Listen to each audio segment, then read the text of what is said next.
पंचकुला में सुशासन दिवस पर कार्यक्रम और सीएम ने प्रॉपर्टी कार्ड लाभार्थियों से इस दौरान बात की है। 13,45,609 प्रॉपर्टी कार्ड मिले। स्वामित्व योजना के तहत दिए गए कार्ड आज 18,068 कार्ड बांटे गए हैं। सीएम की ओर से क्या कुछ कहा गया, सुनवाते हैं। उस कारण से ही और इस दिन को सुशासन दिवस माना गया। अगर मैं अटल जी की बात करूं, जो प्रधानमंत्री बने थे, तो बहुत से उदाहरण दिए जा सकते हैं, लेकिन एक उदाहरण, हालांकि वो उदाहरण इतना हाईलाइट नहीं हुआ जितना होना चाहिए था। इंफ्रास्ट्रक्चर किसी भी समाज के लिए, देश के लिए, आर्थिक तंत्र के लिए, ये सबसे बड़ा एक विकास का काम होता है, इंफ्रास्ट्रक्चर।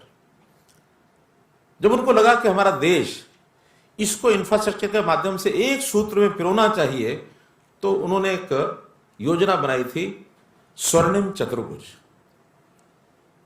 उत्तर से पश्चिम, पश्चिम से दक्षिण, दक्षिण से पूर्व और पूर्व से उत्तर, ऐसे 4 सड़कें पूरे देश के अंदर बड़ी बड़ी बने, जिससे पूरा देश ये पिरोया जाएगा। उसका नाम उन्होंने स्वर्णिम चतुर्भुज रखा था। देखा जाए तो इतनी बड़ी योजना किसी भी देश के, दुनिया के और जगह पर एक साथ नहीं बनी। अगर कोई एक इसके मुकाबले का उदाहरण दिया जा सकता है तो मुगल राज में एक सड़क बनी थी कलकत्ता से पेशावर, जिसको हम बहुत समय तक नेशनल हाईवे नंबर 1 इस नाम से जानते रहे। हमारे हरियाणा से भी निकलती है वो एक इतनी बड़ी सड़क, दुनिया की सबसे बड़ी सड़क ऐसी मानी जाती है जिसकी कल्पना, योजना एक साथ बनाई गई। अगर उसके मुकाबले की कोई दूसरी योजना है तो वो स्वर्णिम चतुर्भुज है। तो एक बहुत व्यवस्थित उन्होंने सिस्टम को बनाने के लिए ऐसी योजना है।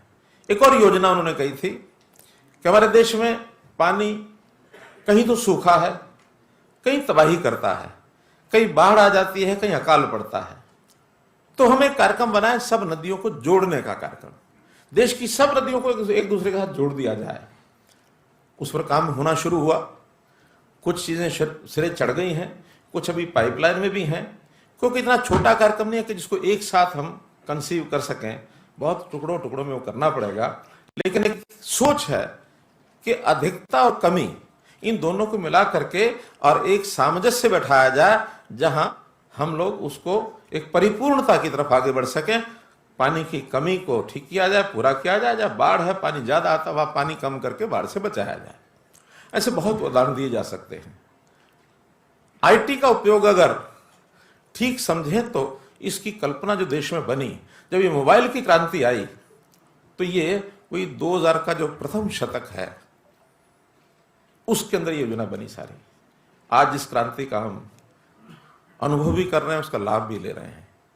इसी नाते से सुशासन क्या होता है, इन महापुरुषों के जीवन से, उनके कार्यशैली से हम लोग सीख सकते हैं। ऐसे ही पंडित मदन मोहन मालवीय, शिक्षा जगत के प्रणेता, अगर सबसे ज्यादा किसी को श्रेय दिया जा सकता है तो पंडित मदन मोहन मालवीय को दिया जा सकता है। उस समय में बीएचयू की योजना बनाना, कल्पना करना, उसको परिपूर्ण करना, बनारस हिंदू विश्वविद्यालय, इतना बड़ा विश्वविद्यालय देश में और कोई नहीं था उस समय बनाया गया। और गांव गांव में, शहर शहर में घूम करके शिक्षा को कैसे बढ़ावा देना है। बिना शिक्षा के हम अपने समाज को विकसित नहीं कर सकते। आज हम सब ध्यान कर ही रहे हैं।